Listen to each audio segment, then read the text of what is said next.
The United States has denounced the assault on its embassy in Turkey as a terrorist attack. A suicide bomber blew himself up at a security gate, killing a Turkish guard and injuring those nearby. The United States, for the moment, says the motivation of the attacker is unclear, but Turkey's Prime Minister has blamed an outlawed Marxist group for the bombing.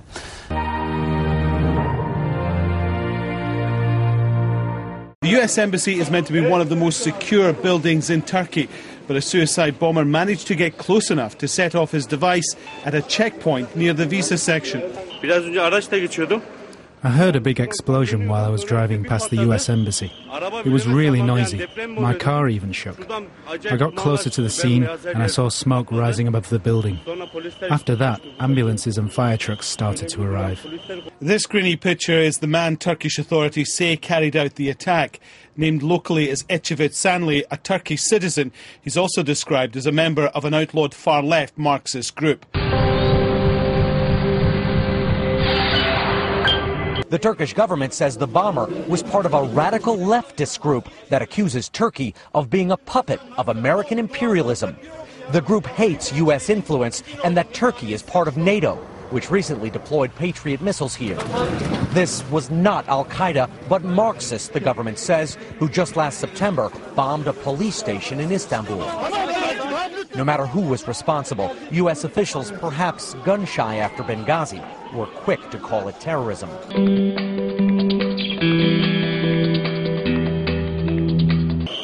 Turkish media reports that up to 2 security officers were killed.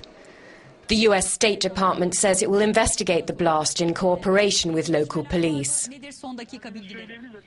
The US Embassy in Benghazi was targeted by Islamist militants in September, and 4 Americans were killed, including the ambassador.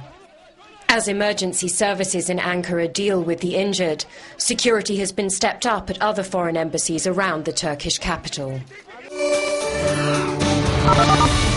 A little over 12 hours after the attack, and security is still tight here. The roads around the embassy have been reopened now. There's been a forensic team gathering evidence from the site here. That's been cleared, but you can see up the street there, that gate, that's where the bomber went in.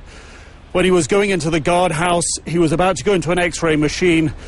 He had a suicide vest on, detonated the explosives, killing a guard and wounding a journalist who was on her way in to see the ambassador. And not long after that, the ambassador and the governor of Ankara both came out to talk about what happened.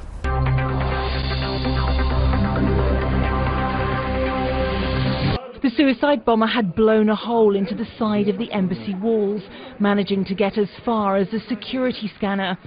The shell-shocked American ambassador to Turkey, who it thought was inside the building when the bomb went off, emerged with Turkish government ministers to condemn the attack. We will continue to fight terrorism together. From today's event, it's clear we both suffer from this terrible, terrible problem of today's world, and we're determined, after events like this, only more to cooperate together until we defeat this problem together.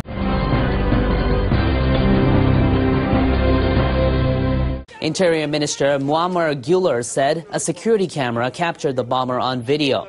He said the man put his hand inside his clothes and set off an explosive device as the guard approached.